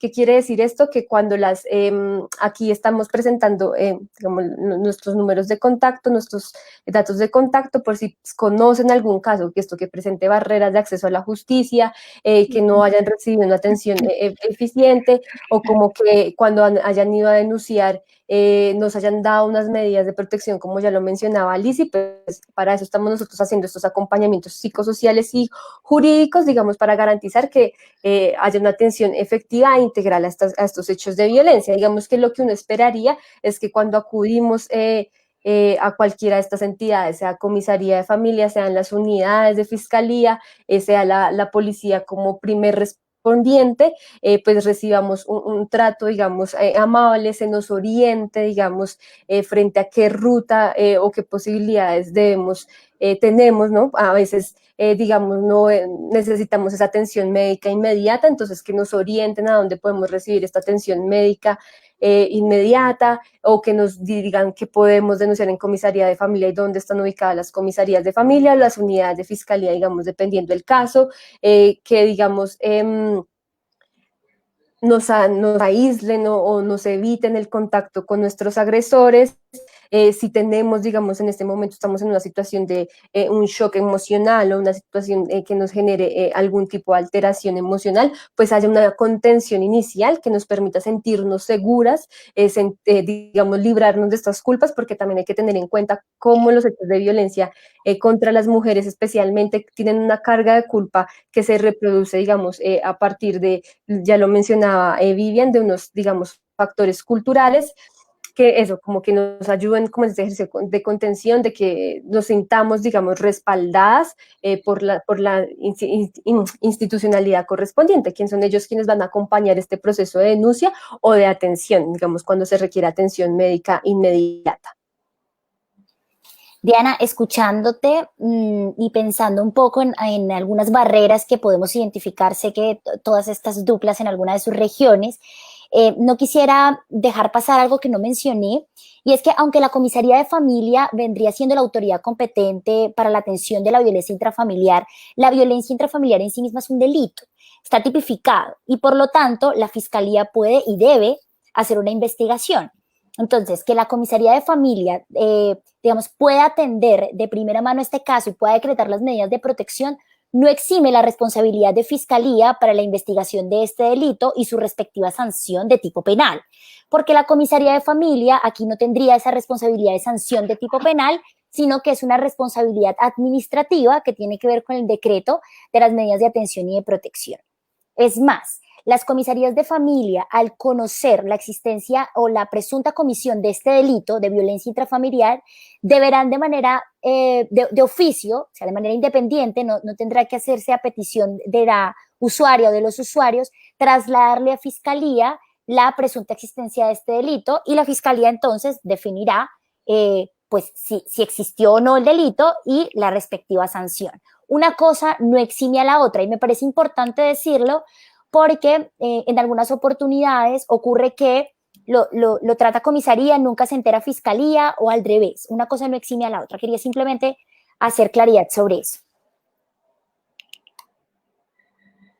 Lizzy, Diana, muchísimas gracias por las claridades. Hay unas preguntas, nos pregunta Liliana Albadán, si en el pueblo no hay fiscalía, ¿en dónde se acude? Bueno, realmente no tengo en mente ningún pueblo donde no haya seccional de la fiscalía, pero si eso llegue a presentarse, la autoridad que debe conocer estos hechos, si son de violencia intrafamiliar o violencia contra las mujeres, serían las comisarías de familia, o también se puede acudir a las personerías municipales. Los personeros, las personerías en lo municipal son los encargados de la garantía y defensa de los derechos humanos de los ciudadanos y ciudadanas. Lizzy, yo creo que también es muy importante algo que nos comentaban por acá por los temas, y es cuando los funcionarios no están cumpliendo con sus obligaciones, ya nos los mencionaba también Diana, cómo acceder a las IAS. Acá en las diapositivas ustedes pueden ver algunos correos que son los de nuestras regionales. Tenemos tolima@defensoría.gov.co, Caquetá@defensoría.gov.co, y para Caucasia, delegada género @defensoría.gov.co. Si ustedes están en un departamento distinto a los de las duplas que estamos acá, en general podrán escribir siempre a la Defensoría del Pueblo cuando observen barreras en la atención. Cuando esto que nosotros les hemos mencionado no se cumple a cabalidad y se vulneran los derechos de las mujeres, ustedes pueden acercarse a la Defensoría del Pueblo. En sus regionales, si son departamentos distintos a los que estamos aquí presentes, sencillamente tendrán que poner el departamento, por poner un ejemplo, Córdoba, entonces sería córdoba@defensoría.gov.co. Si estamos en Atlántico, atlántico@defensoría.gov.co y así sucesivamente. Estamos, por supuesto, a su servicio, pero también quisiera, no sé, Edwin, si tú nos pudieras apoyar un poco, porque son muchas las barreras que enfrentan las mujeres. Efectivamente, nos ha quedado claro que existen unos estereotipos de género. Nos ha quedado claro que muchas veces las rutas no funcionan de la manera adecuada. Cuando las mujeres van a la comisaría o van a la fiscalía se sienten revictimizadas. Cuando esto sucede, Edwin, ¿qué podemos hacer por ellas nosotros que estamos en las duplas de género? ¿Para qué estamos? Vale, excelente pregunta y gracias por invitarme a compartir mi reflexión al respecto. Y es que la ley 1257 ha creado un espacio donde permite que muchas instituciones del nivel local, departamental y nacional estemos sentadas para analizar, atender y reflexionar, asimismo dar líneas y presionar para que se investiguen estos procesos. Esos espacios son las mesas de erradicación de violencia contra las mujeres. Repito, mesas de erradicación de violencias contra las mujeres. O también mesas contra las violencias basadas en género. Estos espacios, como les decía ahorita, son espacios interinstitucionales, donde nos sentamos algunas instituciones locales y hacemos lo siguiente. Uno, elaboramos un plan de acción por el año que se trabaje, ya sea el plan de acción 2020, por ejemplo. Realizamos algunos espacios conmemorativos como el 8 de marzo, 25 de noviembre, o también algunos escenarios que puede ser ya sea una marcha pacífica por algo o cualquier acción de movilización social. Dos, en estos escenarios también realizamos y creamos las rutas a nivel local. Nuestras compañeras presentaban ahorita la ruta general. En cada municipio, según la oferta institucional, se crea una ruta, ya sea hospitales, IPS, EPS, Policía Nacional, Personería Municipal, Fiscalía General de la Nación en el orden municipal, ya sea medicina legal, familia, entre otras, personería, y si estamos nosotros con defensoría, pues ahí estamos también participando. Estos escenarios también hacemos revisión y seguimiento a casos de violencia que se conozcan y también permite de manera oportuna darle celeridad y darle avance y seguimiento a estos casos. Por ejemplo, la mesa, si bien se conforma a voluntad política de la 257 por recomendación de la Defensoría, los municipios y la alcaldía a través de un decreto elaboran y dan por sentado o registran este espacio a través de un decreto. O también en ordenanza, puede ser también en el orden departamental. Estos decretos se nombra una secretaría técnica, casi siempre esa secretaría técnica está a cargo de alguien de la alcaldía municipal, oficina de género, oficina de participación ciudadana o secretaría de gobierno. Estos espacios entonces se sesionan a través de 2 cada 3 meses y se hace obviamente seguimiento a casos, como les decía ahorita, acciones de movilización social, acciones de incidencia política, seguimiento a la política pública de diversidad sexual o política pública de mujer. Y en últimas, son espacios muy pequeños donde también articulamos con otro tipo de instituciones. También hacemos acompañamiento a las ONGs, líderes sociales del territorio. También hacemos formación a los funcionarios y funcionarias que están en estos espacios, porque reconocemos que no todas y todos tienen el conocimiento. Entonces, como Defensoría, tenemos el trabajo de poder con ellas y con ellos formarles para que tengan esa lupa, ese olfato, donde detectar dónde hubo casos de violencia basada en género, dónde hubo violencia contra las mujeres, también el enfoque de género y también el tema del prejuicio hacia personas LGBT. Entonces, esto nos permite pequeños aportes a grandes rasgos a la ciudadanía en la que acompañamos los territorios, que si bien son a mujeres y a personas LGBT. Edwin, muchísimas gracias. También veíamos por acá una duda en los comentarios de alguien que preguntaba cómo se pueden acercar a las procuradurías en los municipios en donde de pronto no hay una oficina en la procuraduría, no está cerca una provincial. Sencillamente no sabemos a dónde acudir cuando nos las actuaciones de algunos funcionarios que terminan revictimizando o violentando a las mujeres o a las personas LGBT que deciden denunciar una violencia en contra. Para esos casos, pueden escribir al correo auxilio@procuraduría.gov.co. Lo repito y lo podemos poner en pantalla en un ratico, es auxilio@procuraduría.gov.co. Escuchamos también que nos mencionan muchísimo sobre esa violencia de mujeres hacia hombres. Yo quisiera precisar un poquito que no estamos negando que esta violencia exista. Los casos de violencia intrafamiliar contra hombres también se presentan. Sin embargo, como ya nos hemos mencionado a través de toda la conferencia, la realidad es que históricamente las mujeres han sido discriminadas y violentadas justamente porque se ha valorado lo masculino en detrimento de lo femenino. Ya veíamos en uno de los comentarios que muchas veces los hombres no denuncian por miedo. Pues evidentemente ese miedo, ese temor o ese ego hace parte de una violencia basada en género. Entonces lo que tenemos que entender es que esas violencias basadas en género lo que hacen es que todas y todas estemos en situaciones de desventaja, pero han sido las mujeres quienes históricamente han recibido en sus cuerpos esta violencia, y es por eso que existe la legislación y es por eso que existen esos esfuerzos tan importantes por reconocer que hay una situación especial de violencia en contra de las mujeres y que, como bien lo mencionaba Alicia hace un rato, se reconoce que los derechos de las mujeres son derechos humanos, porque justamente a través de esa categoría de derechos humanos se asumen unas obligaciones especiales por parte del Estado colombiano para proteger y para garantizar, pero también para prevenir y promover los derechos humanos de las mujeres.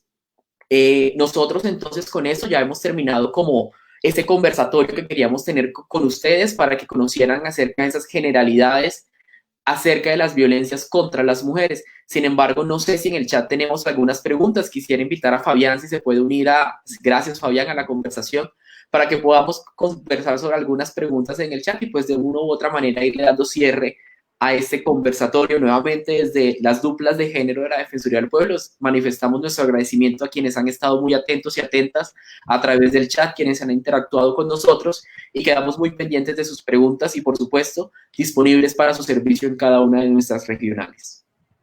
Junior, muchísimas gracias a usted, a todos los integrantes de cada una de las duplas de las territoriales que hoy nos acompañan de la Defensoría del Pueblo.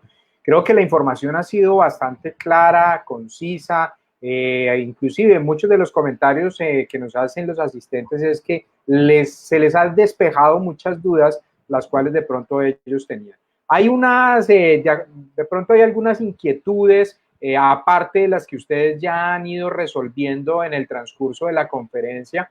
Yo, por ejemplo, voy aquí a llamar una, que es la de la profesora Luz Estela Ramos. Entonces, ella nos dice, ¿qué hacer para que las víctimas sean escuchadas y se genere atención inmediata? La cotidianidad nos dice que por falta del cumplimiento y puesta en marcha de las rutas de atención, son muchos los casos de muertes y lesiones gravísimas. Esto es uno de los principales o de las principales quejas que tienen las víctimas de este tipo de lesiones y de problemáticas, precisamente porque no se atienden, digámoslo, de manera inmediata.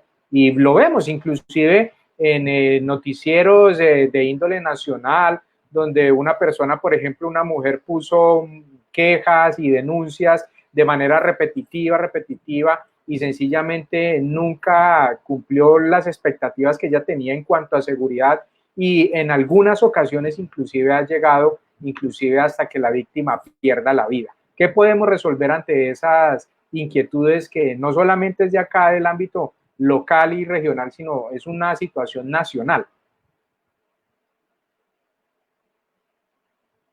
Fabián, efectivamente es una pregunta que siempre escuchamos, es una pregunta que lastimosamente refleja una realidad y es una realidad por la que estamos trabajando para que cambie. Como lo mencionaba Edwin hace un rato, todos los municipios están obligados a contar con unos mecanismos que se conocen como mesas de erradicación de violencia o mecanismos articuladores de género. A través de esta mesa es justamente la instancia a través de la cual tenemos que reflejar esas problemáticas que se presentan en los municipios. Tenemos municipios en los que ya hemos identificado que no se da una atención inmediata, de calidad, en la que se toman las decisiones a tiempo para asegurar a las mujeres una vida libre de violencias. Estos temas tienen que ir a esas mesas y corregir a través de una articulación interinstitucional todas las barreras que se estén presentando. Lastimosamente, para llegar a esa mesa, pues tendrán que se presentan unos u otros casos, pero la idea es que nos podamos empoderar. El llamado que hacemos nosotros también es a que seamos agentes de cambio, que cada una de las personas que han visto hoy esta conferencia asuman un rol de liderazgo para que reconozcamos que existe una situación de violencia especial contra las mujeres, pero que también hay unas obligaciones de las instituciones que se deben cumplir. Y seremos nosotros, nosotras, los veedores y las veedoras para que los funcionarios cumplan con sus obligaciones. Los mecanismos de investigación disciplinaria están establecidos. Ya veíamos hace un rato cómo podemos pedir que se investiguen las actuaciones de funcionarios a través de la Procuraduría. Hemos hablado también del apoyo que brindan las duplas de género. Si tenemos un caso en el que observamos que no está pasando nada, que se está moviendo muy lento, podemos comunicarnos de inmediato con la dupla de género de nuestro departamento para que apoye ese caso y se atiende de una manera inmediata. Nosotros también hacemos el llamado para que los casos lleguen a las mesas de erradicación de violencias y a través de la articulación interinstitucional se solucionen las barreras, se encuentren soluciones para derribar esas barreras.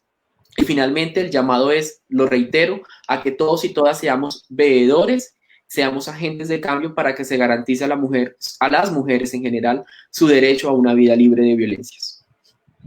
Bueno, muy bien, muchas gracias Junior por esa apreciación. No sé si alguien quiere más de los invitados a añadir algo.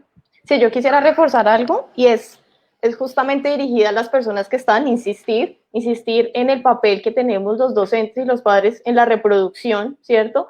Y en la formación también de las mujeres, de las niñas, de los niños, ¿sí?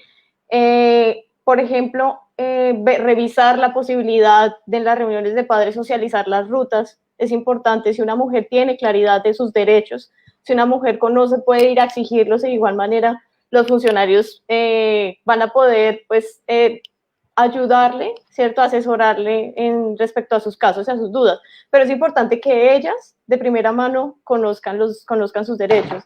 Y creo que ese es uno de los papeles más importantes que tenemos como docentes, ¿sí? No solamente de compartir la ruta, sino que también de la posibilidad de que los niños se cuestionen, de que sus padres se cuestionen la manera en la que estamos manejando estos roles de género, de la manera en que estamos reforzando estos estereotipos, ¿sí? Entonces es insistir a las personas que están acá. Nosotros realmente tenemos un papel muy importante como docentes y es la posibilidad de divulgar derechos y de contribuir a que estos pues sean garantizados.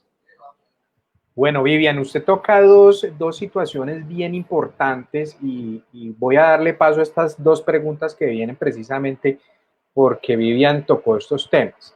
Bueno, el primero tiene que ver, y es una inquietud que tiene Orlando González, perdón. Él pregunta sobre acá en el Tolima, ¿cuáles son esas líneas? Vamos a poner acá la pregunta de Orlando. En el Tolima, ¿cuáles son las rutas de atención, las unidades de apoyo para que se garantice que los entes hagan su papel y no conviertan los procesos a que la mujer se sienta más culpable o incómoda? ¿Cuáles serían entonces esas rutas, digámoslo directamente, acá en el caso nuestro, que es el departamento del Tolima?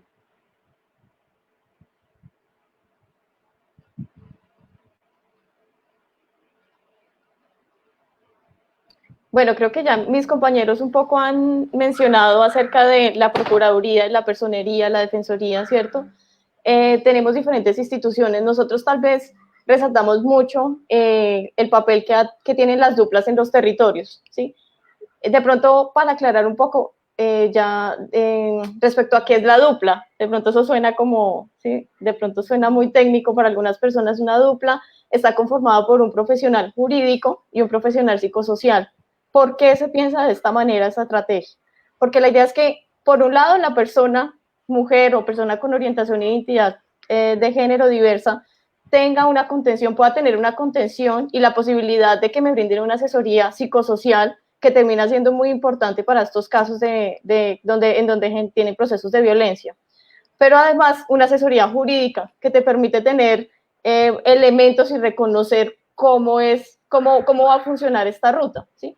Entonces, realmente las duplas terminan siendo unas estrategias pertinentes para esos casos en donde no logramos que la ruta sea efectiva, donde encontramos obstáculos, ¿sí? Entonces, creo que esa es una buena opción. Igual, insisto, la Procuraduría tiene que funcionar en los casos en donde los funcionarios no cumplen con sus funciones y la personalidad también está llamada de igual manera. Muchas gracias, Vivian. Bueno, y voy entonces y le doy paso. Usted hablaba ahorita también de la importancia o del papel que juegan los docentes en todo ese proceso de denuncia. Sin embargo, hay una claridad bien importante y tiene que ver o está directamente relacionada con las amenazas que tal vez reciben esos docentes que se atreven a denunciar. Entonces, por eso, Florecita, el usuario Florecita, que está registrado con Florecita, nos dice, la denuncia misma es una lucha. Cuando las instituciones o maestros llegamos a las comisarías o fiscalía, se produce el maltrato. Acaban las y los jóvenes o niños revictimizados y a veces los profes amenazados por los padres. Bueno, acá estaba mostrando esta, por los padres, permítanme acá un momentico, por los padres o agresores. No nos damos por vencidos, pero es agotador. ¿Qué se puede hacer en ese sentido cuando el docente pues termina siendo víctima sencillamente porque hace una denuncia?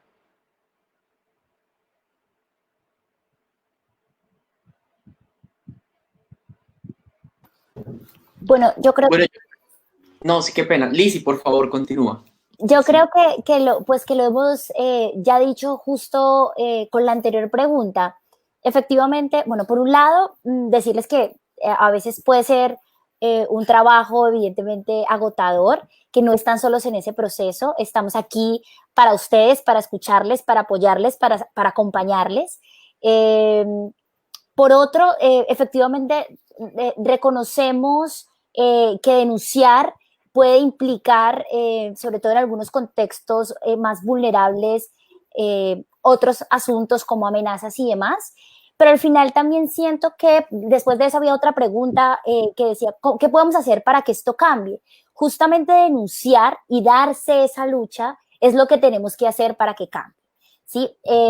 Finalmente, claro, a veces nos dicen, es que en la comisaría de familia no actúan bien, nos revictimizan, en fiscalía tampoco, pero no ponemos las respectivas quejas para que esos funcionarios y funcionarias tengan una sanción.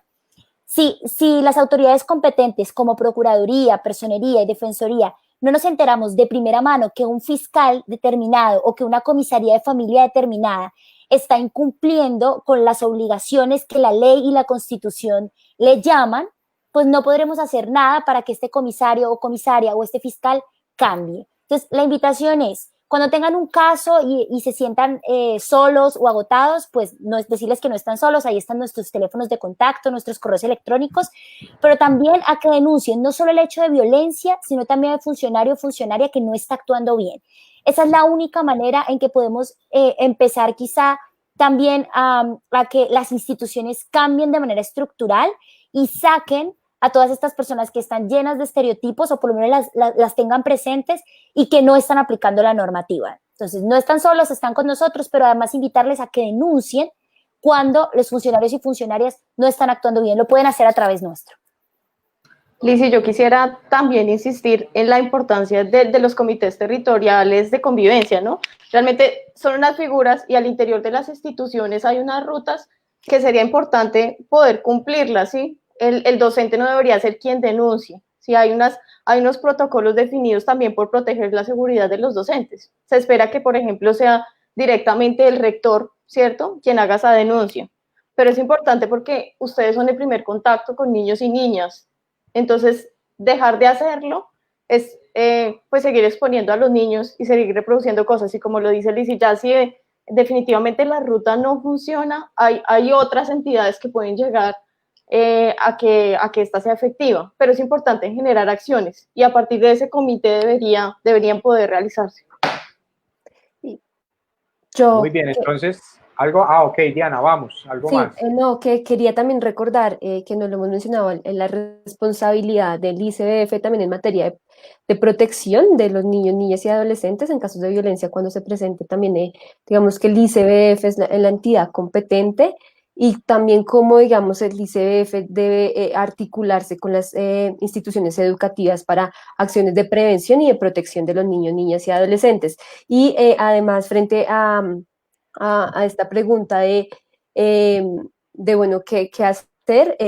Recordar lo que ya Lizzy mencionaba, tanto para los casos de los docentes como para las personas que sufren hechos, algún tipo de violencia, recordar que no es un asunto de estar solas, que claro, la institucionalidad o los procesos de denuncia a veces son muy complejos, digamos, resultan en unos desgastes emocionales, físicos, incluso a veces económicos por lo que nos representa, pero también pensarnos en estas redes de apoyo que tenemos cercanas, ¿no? En nuestras familias, en nuestros amigos, amigas, no sé, redes con otros docentes, como también ese papel súper relevante que tienen ahí nuestras redes de apoyo para acompañar estos procesos de denuncia, para acompañarnos, digamos, darnos ahí sí como un poco la fuerza para continuar con estos procesos, o también a veces estos ejercicios de acompañamiento que se hacen desde las organizaciones de mujeres, ¿no? Esto, digamos, un poco lo que hemos dado cuenta es que los asuntos de violencia no son asuntos que competen netamente a las personas, no son asuntos, digamos, que se resuelvan en los ámbitos privados o donde nosotros no tenemos injerencia, sino todo lo contrario, digamos que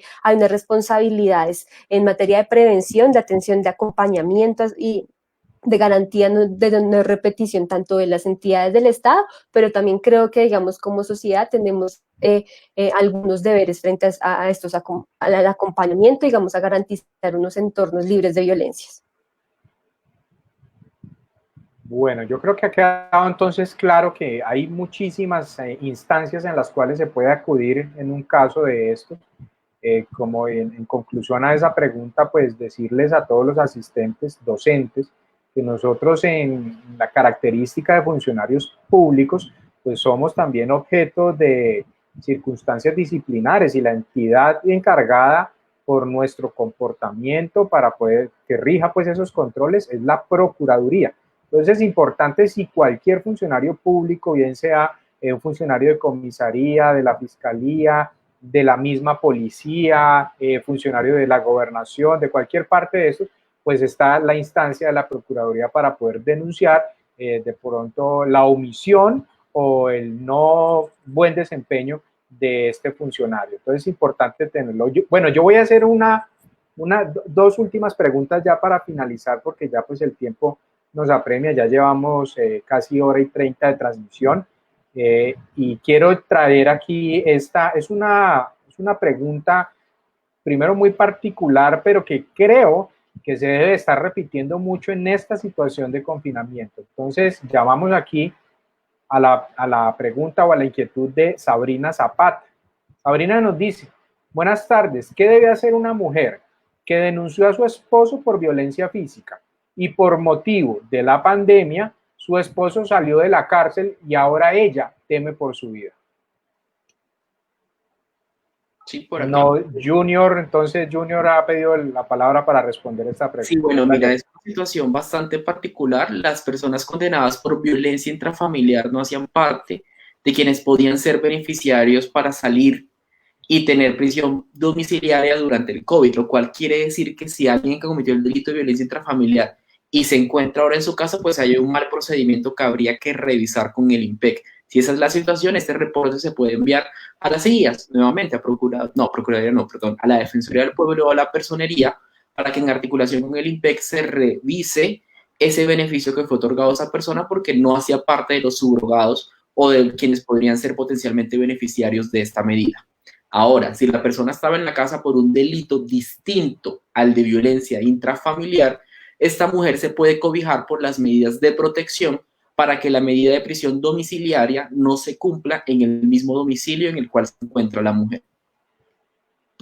Ok, muy bien, muchísimas gracias. No sé si alguien más quiera de los invitados acotar alguna otra situación respecto a esta inquietud del asistente Sabrina.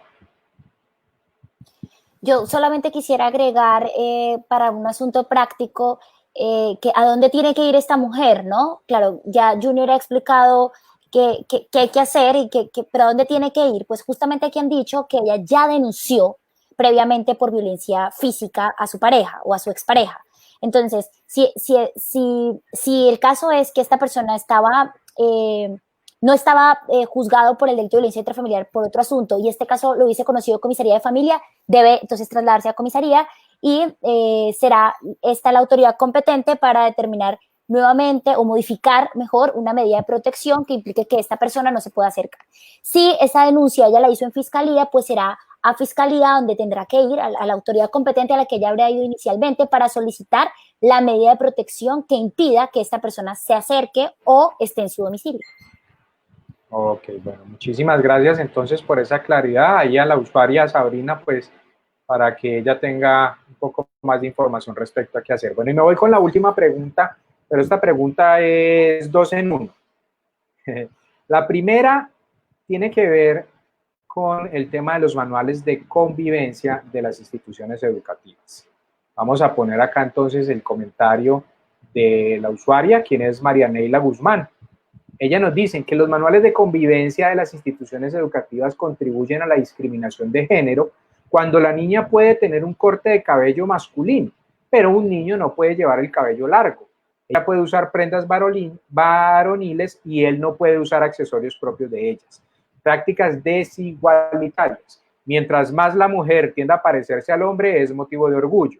Si el hombre, por el contrario, tiende a ponerse a nivel de ella, es motivo de vergüenza. Yo voy a quitar acá la pregunta para que nuestros invitados se puedan observar. Y no sé de pronto quién quieren.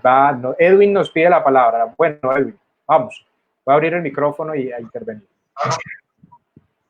Vale, muy buena pregunta, y esto estuvo en discusión hace algunos años, y es que cabe recordar que ninguna institución educativa de nivel público o privado está sobre la Constitución Política de Colombia, ¿vale? Empezando por allí. 2, si bien muchos colegios privados son de orden misional religioso, católico, adventista o cualquier tipo de interés en particular, ninguno está sobre la Constitución.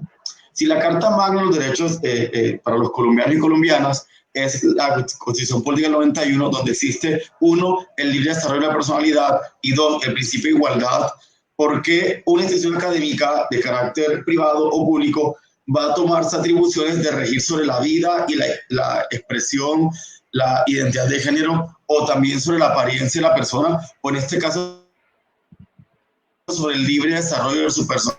Es decir, que no debería existir. 1. 2.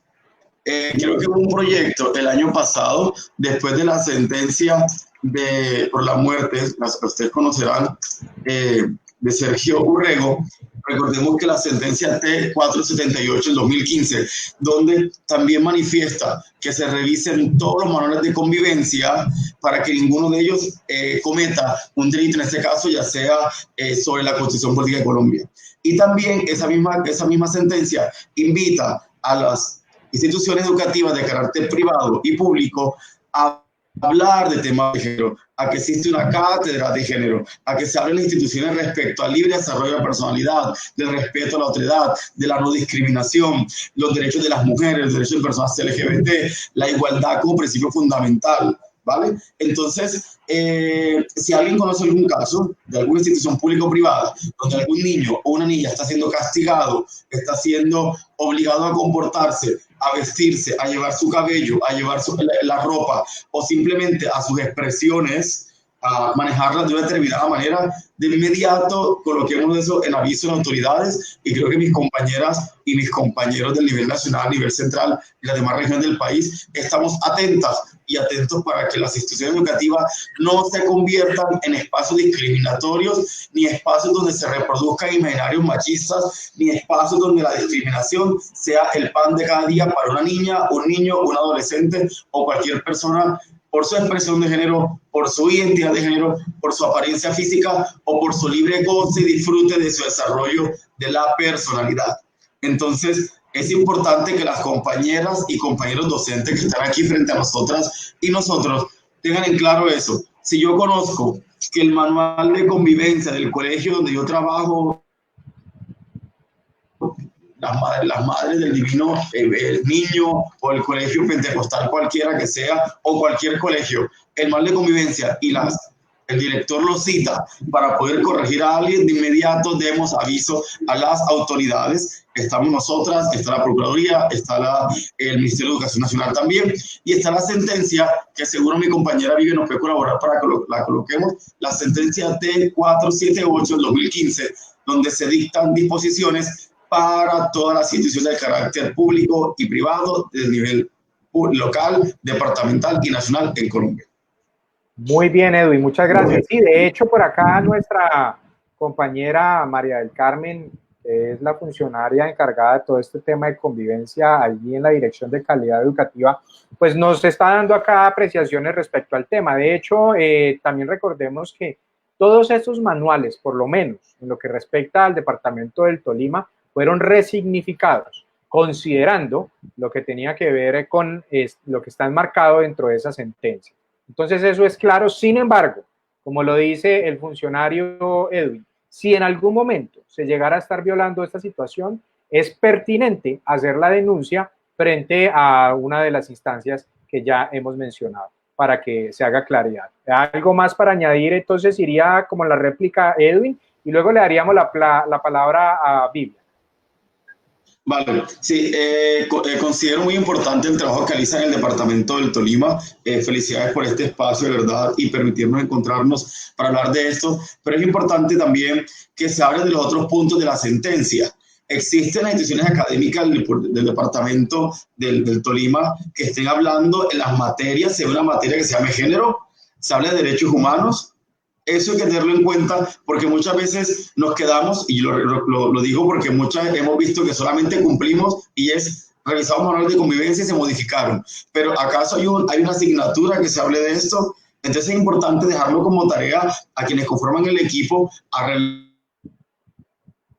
revisar cómo están los planes de educación, los PEI, cómo están participando en las escuelas de padres, cómo está participando toda la comunidad educativa, para que en últimas esta sentencia tenga cabalidad en el departamento del Tolima, que en hoy día lo reconocemos mis compañeras y yo, el avance que ha tenido en estos temas, y qué bueno que siga apoyándose mi compañera Vivian y mi compañero Junior para que esto sea ejecutado y sea pertinente, y que las niñas y niños del territorio gocen de una libertad y una paz que deben hacer desde la casa, la escuela y el resto del mundo.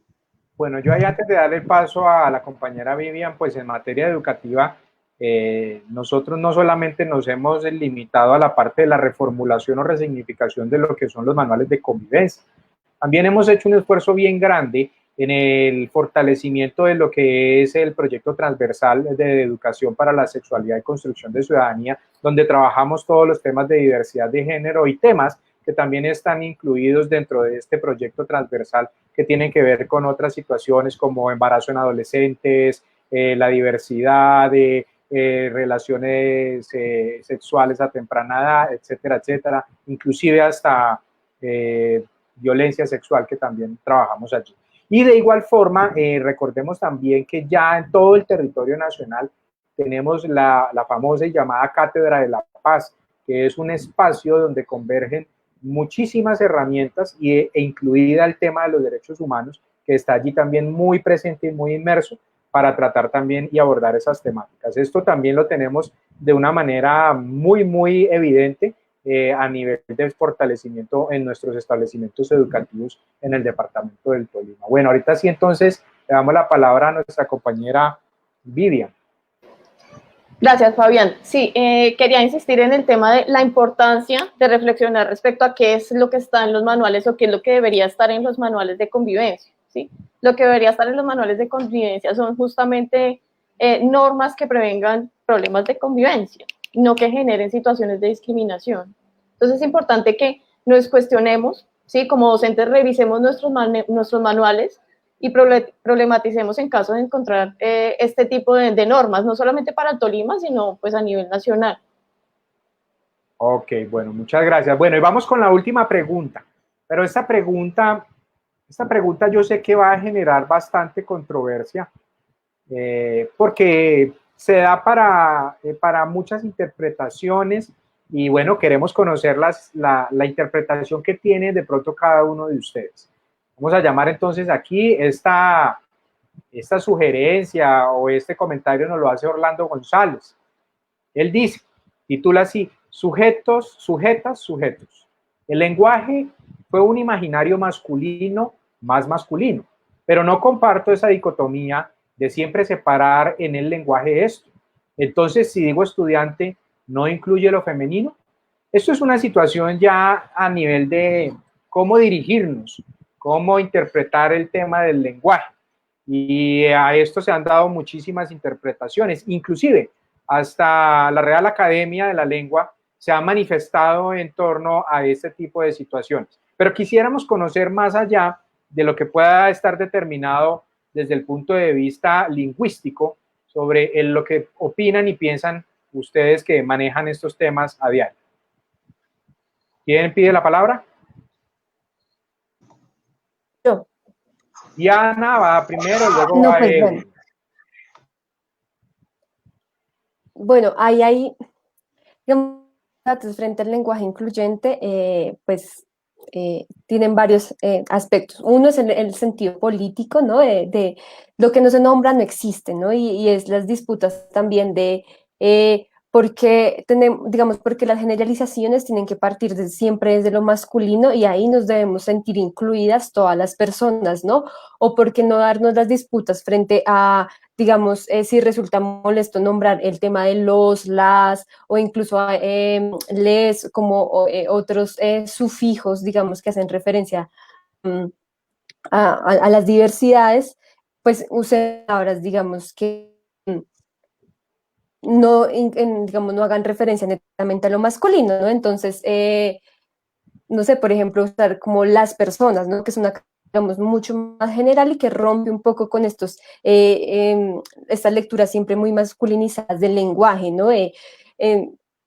Entiendo también que hay unas formas de cómo se ha construido el español que, digamos, reconoce una diversidad de sujetos donde está lo masculino, lo femenino, pero esto también hay palabras neutras, entonces pues usemos la diversidad que tenemos en nuestro idioma también para nombrarnos, ¿no? No, esto, digamos, yo sí creo que es un llamado a esto, lo que no se nombra no existe, pero además a pensarnos como hablamos de otras maneras, a construir, digamos, en el lenguaje también un sentido que nombre todas las diversidades, digamos, transformar un poco esta masculinización del lenguaje cuando hay una diversidad de palabras que nos impide, entre comillas. Bueno, Diana, gracias. Entonces invitamos a Edwin ahorita para que complemente esta y dé su punto de vista, claro está, de esta situación. Vale. Vale, agradezco ese reconocimiento que la persona hace en medio de este diálogo, quien lanza este interrogante porque seguro tiene esa duda porque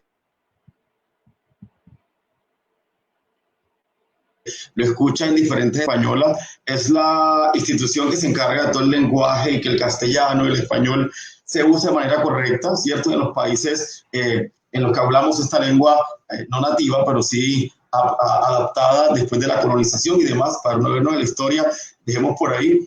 Reconocemos esta institución como tal, la reconocemos, está muy bien.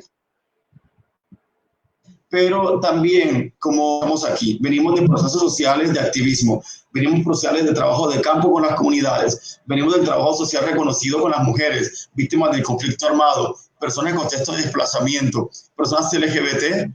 Reconocemos su lenguaje y sus luchas a través de la historia. Y eso es un poco amparado al movimiento feminista, donde ellas quieren ser nombradas, escuchadas y también tienen sus propias luchas.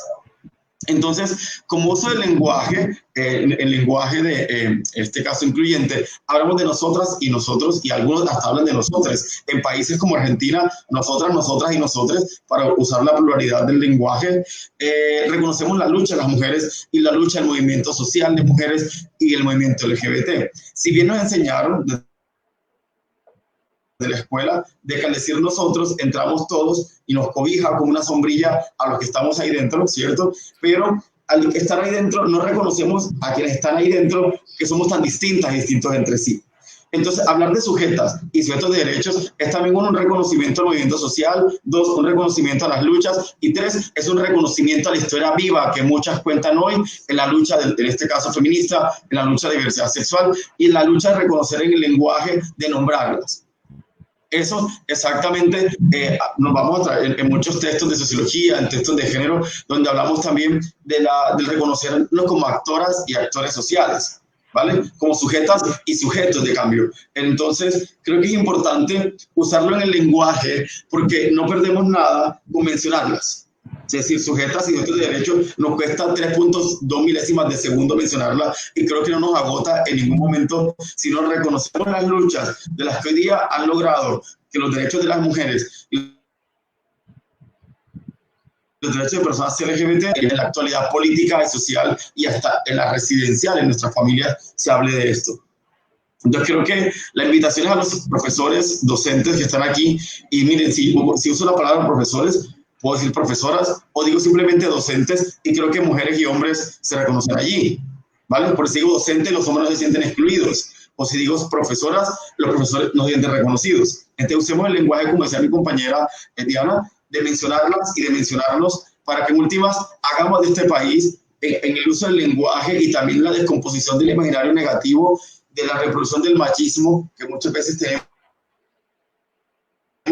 porque quiero recordarles algo a los profesores que están aquí escuchándonos esta píldora, y es que muchas veces dicen, hay mujeres machistas, hay mujeres más machistas que los hombres, y no.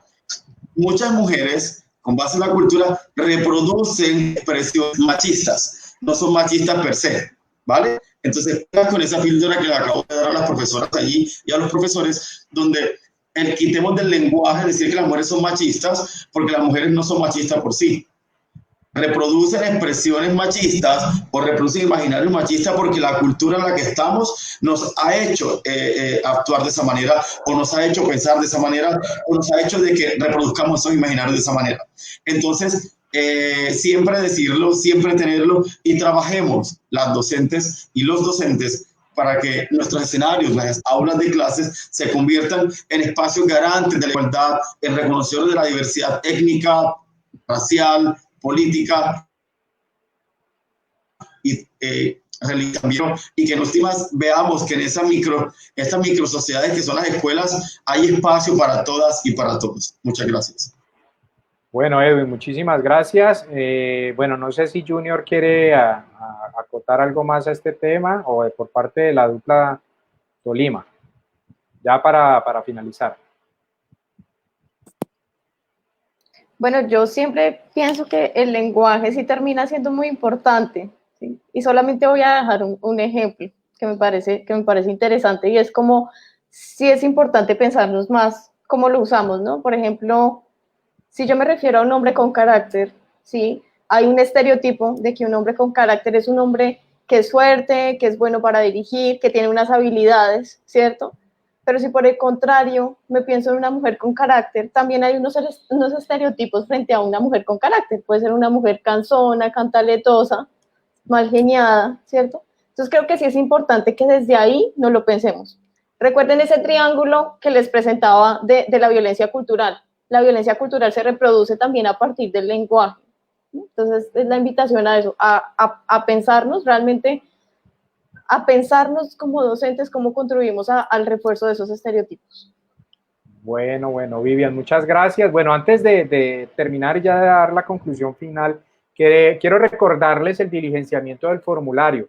Es importante, por favor, hacerlo. Recuerden que esto es una capacitación de 3 territoriales y es importante para ellos también contar con esa base de datos y sobre todo con la asistencia de lo que fue esta conferencia, este taller que ha sido muy dinámico, muy práctico y que ha despejado muchísimas dudas. Entonces le pedimos el favor a todos los asistentes, ya está ahí nuevamente el link para diligenciar el formulario, es un formulario virtual con 3, 4 preguntitas muy básicas, no se demoran más de 2 minutos, si mucho, diligenciándolo, y para nosotros sí es de muchísima importancia. Entonces le rogamos el favor que hagan el diligenciamiento en lo que nos queda. Bueno, y le voy a pedir entonces ya al moderador en general, a Junior, para que hagamos ya una conclusión y un cierre total de lo que fue esta capacitación en torno a lo que tiene que ver con la violencia contra las mujeres. Bueno, muchísimas gracias, Fabián, pero también muchas gracias a mis compañeras, mis compañeros de las duplas de género de Caucasia y de Caquetá, pero también de todas las demás duplas que tenemos en Colombia. La conclusión va justamente a reconocer el trabajo que desde las duplas de género de la Defensoría del Pueblo hacemos a lo largo del territorio nacional. Decirles a todas las personas que nos estuvieron escuchando el día de hoy que hacemos un trabajo con dedicación, un trabajo en el que creemos que es posible mejorar las condiciones de vida para las mujeres y en el que reconocemos que las mujeres han sido históricamente discriminadas y por eso entregamos nuestra piel, entregamos nuestros cuerpos para ir a las instituciones, para llamar a todos los funcionarios y funcionarias a reconocer esas violencias en contra de las mujeres y a garantizar a las mujeres una vida libre de violencias. A mí me fascina mencionarlo porque es un derecho que tienen las mujeres.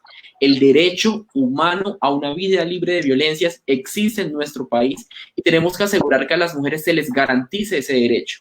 Y para eso todos y todas los colombianos, las colombianas, estamos llamados a poner nuestro granito de arena, como dicen entre comillas. Muchas gracias por habernos escuchado el día de hoy porque estamos seguros que esto aporta a tener una nueva visión. Algo que dice mi compañera de dupla, Vivian, es a que nos pongamos desde el día de hoy las gafas del enfoque de género y que hagamos el mundo, que cuando salgamos a la calle llevemos puestas esas gafas del enfoque de género que nos permiten darnos cuenta de que las mujeres siguen siendo violentadas y que es el momento de tomar acciones. Nosotros estamos a su servicio para apoyarlas, para apoyarlos en el trabajo de garantizar a las mujeres, una vez más, su derecho humano a una vida libre de violencias. Muchas gracias, compañeros y compañeras, también a ustedes. Bueno, no, de verdad que un especial agradecimiento en nombre de nuestra territorial Tolima, en nombre de la Secretaría de Educación y Cultura del departamento.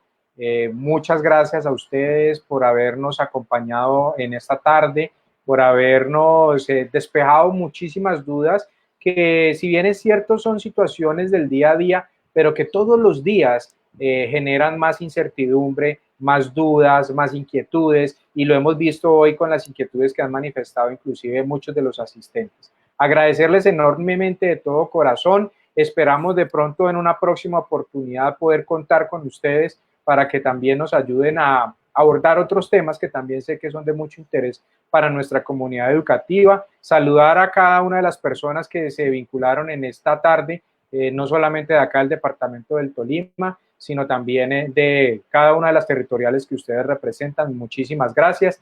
Damos entonces por terminado este taller. Vamos entonces a pedirles muchas gracias, señores. Vamos a llamar a Julián entonces para que nos acompañe ya acá en la despedida de este taller. Julián, entonces, bueno, ¿qué tenemos para recordar hoy en esta tarde? Hola, Fabián. Bueno, ya después de escuchar